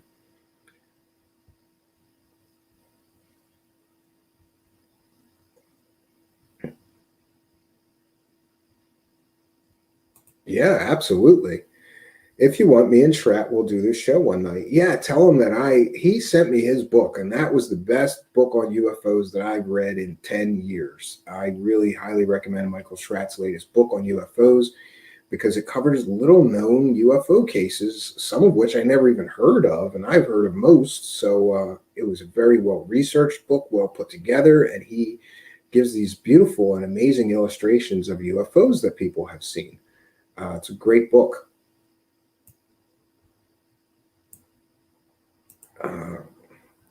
Whatever happened to that Secure Team 10 guy? I know he got arrested for DUI and then sort of claimed that the men in black framed him, which is bullshit because people got the dash cam.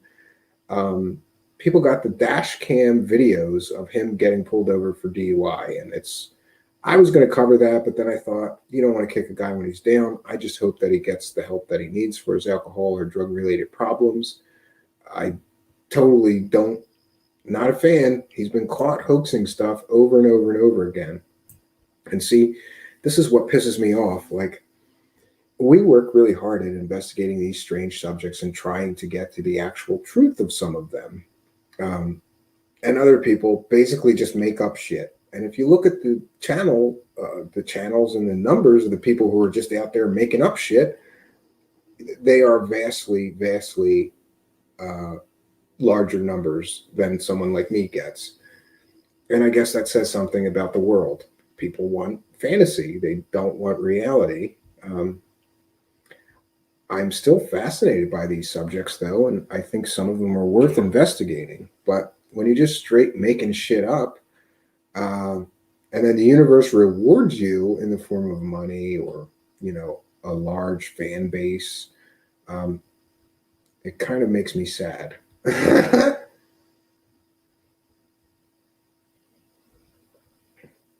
So yeah, Solar Marshall, let's schedule a time. Let's get with Michael Schratt. I've always thought Michael Schratt's research was excellent. I love all of his black budget project stuff, and I love all of his you know, illustration work that he does and stuff like that. Great researcher, great guy. I'd love to pick his brain about a lot of different cases. And yeah, Rodrigo says, Schratt says he has so much material and most people hardly will ever get to see everything. Yeah, so maybe we can help him share some of it here. I, for one, I got blurry. There we go. I, for one, would be happy to sort of share anything that he wanted to talk about or share or promote, especially this new book. I got to tell you, friends, this new book is amazing. I thought it was the best book about UFOs that I've seen in 10 years.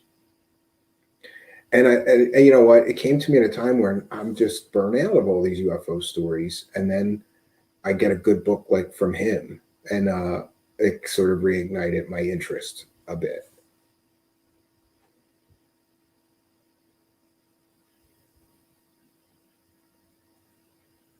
Yes, Dennis Coach fan bases are fickle. Yeah, they really are. They really are. Yeah, so Marshall, let's work it out. Absolutely. He's going to talk to Michael Stratt right now. Yeah, I would love to do that. Let's do it. Let's book it. As far as upcoming shows, honestly, I have no idea. I've got like 4 or 5 solo shows that I'm going to do. And then I've just started. I really have to make a point of getting better at this.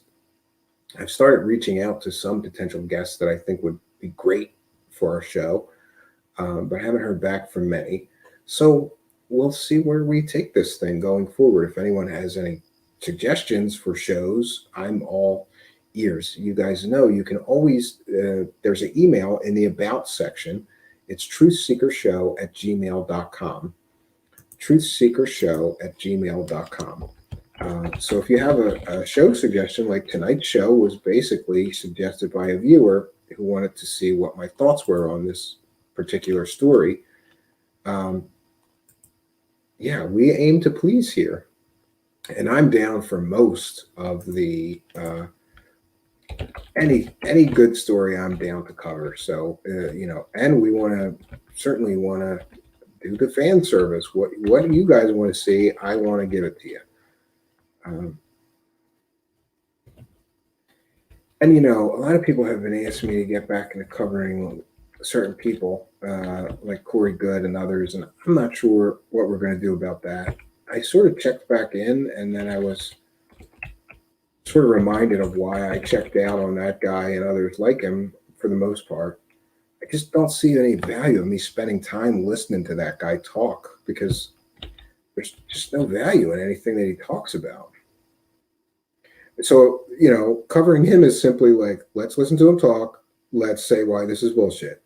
Let's listen to him talk. Let's say why this is bullshit. And it's just, to me, it's not very compelling or very interesting, though some people really want me to cover him. And if people really want me to continue our past coverage, I don't know. I think we did one show once in a while about that guy and how ridiculous his bullshit stories are.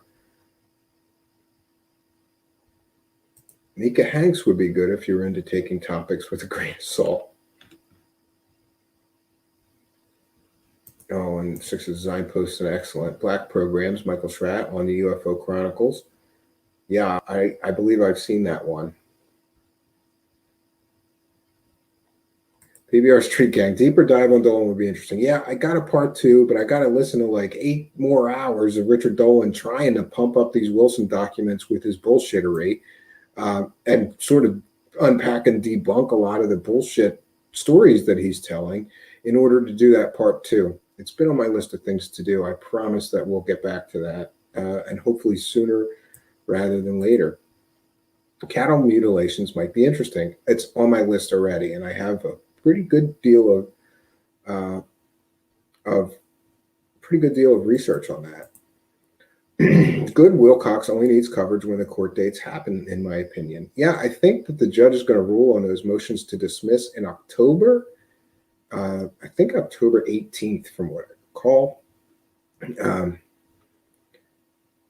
Hopefully, the judge will educate herself on the bullshit factory that is Corey Good and know that these lawsuits are frivolous. And it's just some asshole out there on the internet telling fake stories that's pissed off because people are going on the internet and saying, excuse me, your stories are fake.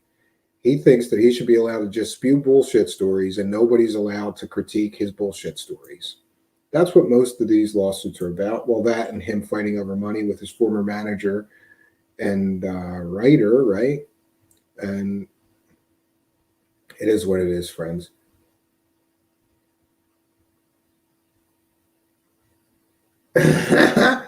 What about Quantum Fighter Corbell? Don't get me started. Not a fan. I'm just going to leave it at that. I'm trying to just leave sleeping dogs sleep. Does that make sense? Most people know how I feel about that guy. Corbell and alien scientist would be a good debate to referee. He'll never agree to it because he can't withstand debate or argument. He blocks and deletes anyone from his social media that chimes in and says, excuse me, your facts are not facts or whatever. Anybody that's critical of him gets instantly banned from his existence. He's not going to debate somebody like Alien Scientist or Solar Marshall or me because he can't, because he's an intellectual weakling. And there I go again. Let's just leave sleeping dogs sleep. Or is it let sleeping dogs lie, I think is the saying.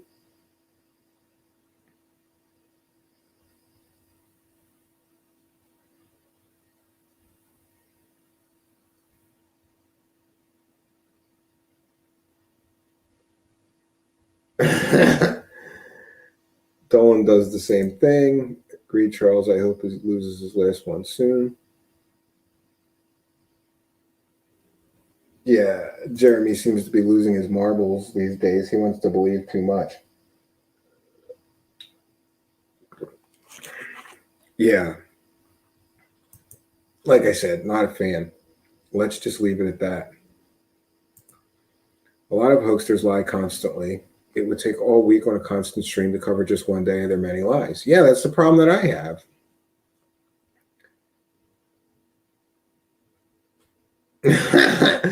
Solar Marshall, he watches me just so he sees what the newest debunks on Lazar are. Yeah, you gotta, you gotta do research on your competition. Solar Marshall, Steve, do you do shows on the weekends? I'm at the cabin on the weekends, and I'm trying to, and for some reason we're failing miserably. The streams work from the cabin, but they look like shit, and I don't know why. And I'm going to work on that this weekend. And I refuse to have another show from the cabin that looks shitty, no matter if I have to cart the same webcam from here, the same lighting, the same backdrop, whatever I got to do. I just don't like it when you put the time and effort and energy into a show and then it looks like amateur hour garbage. Like it looked like 144p the last two shows. And I don't know why that is, because on my end, it looks fine. I can see myself on the screen. It looks high def. Then the stream goes up and it is fucking horrible. So, but these are the things that happen with a live show. I always say you got to roll with the punches, but those punches are getting hard to take. When you put time and energy and effort and dedication into doing a good show, and the content is good, but it looks horrible. Like somebody put a post on one of the videos, somebody commented at something, and I don't think they meant it to be nasty, and it was a valid criticism. Somebody said something like, "Oh my God, is your camera a potato?" It looked terrible. So we have to work on that. If I can get it working good and looking decent from the cabin, sure, we're going to continue to do shows from the cabin.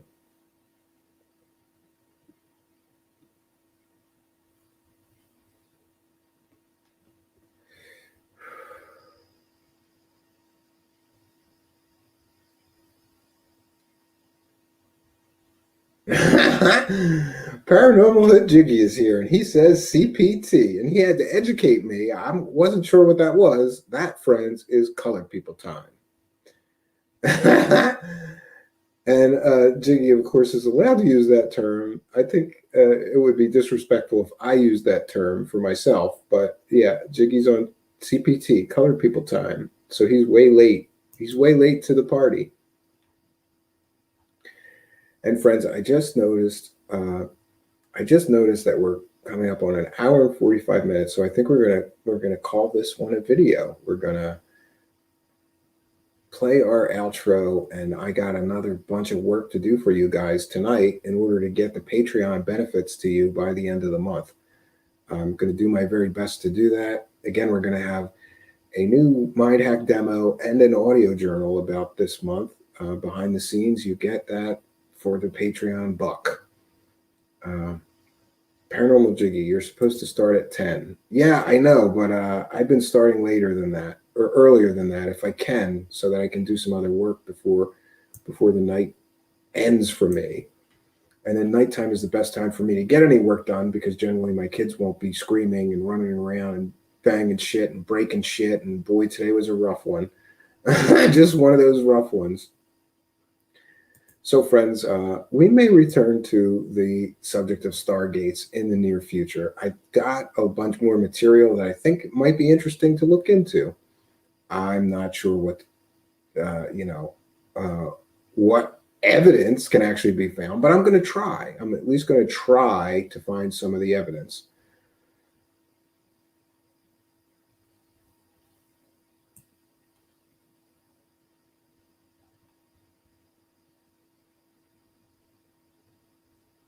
So, friends, until next time. Well, first, I want to thank each and every one of you for joining us and remind you to please, there's two ways to support me, either financially through Patreon or PayPal, or like, comment, subscribe, share, and send this video to some friends that you know may be interested in these strange subjects. That would help us tremendously here and cost you nothing. That's a great way to support our show here. I want to thank you all for joining us. Thank you all for helping us to spread the show.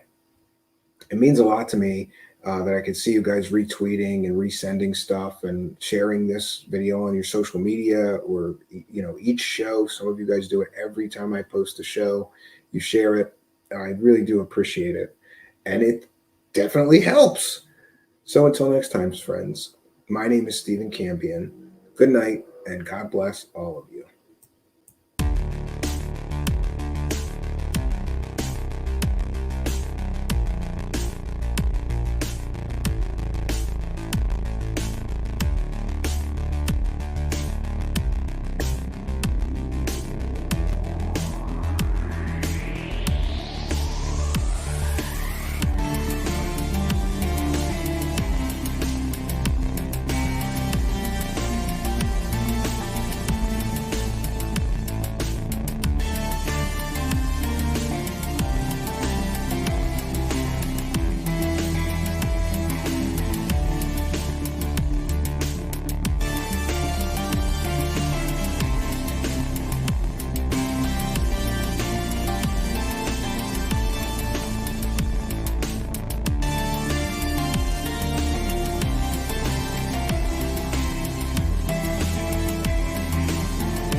Truthseekers is a viewer-supported show. Wonderful people like you who enjoy this show send pledges in the form of super chats, super stickers, super thanks, PayPal, or Cash App. Instructions for how to help are in the description. You can also join our Patreon, and for as little as $1 a month you can get extra content. Patreon supporters get a backstage pass, early access to all our production videos before they are distributed publicly, Stephen Campion's music, private writings, a monthly show journal, and more. You can also become a YouTube channel member for $5 a month. A YouTube membership includes all of the Patreon benefits, plus a special members badge, priority reply to video comments, and the live chat, plus a monthly members only video. We thank you all, kind and generous benefactors, for supporting Truthseekers. Thank you for your generosity and support.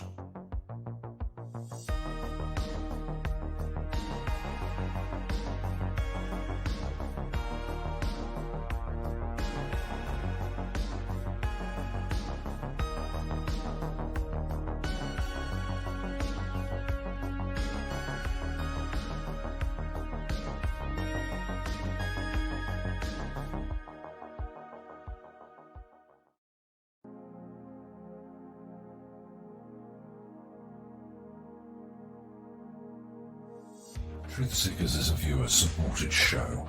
Now there's a great way to support these broadcasts and show your support. Please be sure and check out our merchandise store. Links to our 2 merchandise online stores are in the links to this video or podcast. The Amazon storefront ships super quickly in the United States, Great Britain, and in many more places. Amazon may not ship to your country or location. If that's the case, hit our second merchandise link in the description and visit our Redbubble storefront. Merchandise from our Redbubble storefront ships worldwide, but may take longer than Amazon.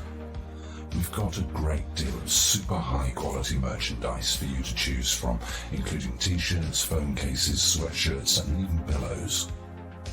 The feedback from our products have been overwhelmingly great. Quality products and fast shipping.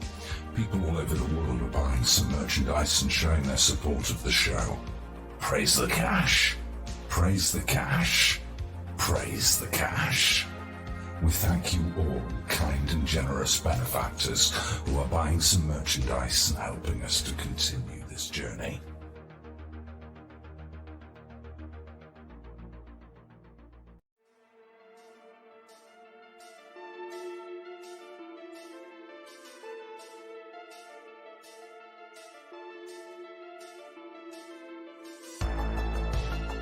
Thanks for being here. This is Truthseekers with your host, Stephen Campion. Please rate, like and comment on our videos or podcasts. If you are listening to an audio podcast, please rate us 5 stars to help us rise in the search rankings. If you are watching on YouTube, please like, comment and subscribe to our channel. If you're listening to an audio podcast, we love and appreciate you listeners, but you are missing the live tapings. All our shows are recorded live with video feed. We'd love you to come be a part of our live broadcasts and tapings for the podcast. Head on over to YouTube, click the search tool, the little magnifying glass, put Truthseekers, one word in the search bar, and hit enter. You'll see a strange and mysterious guy with sunglasses. That means you found the channel. Go there, smash the subscribe button and hit the notification bell to receive up-to-date info on our YouTube channel. We welcome you to be a part of our live taping and our chat room during the live broadcasts. Seek the truth. Speak the truth. This is Truthseekers. Truthseekers.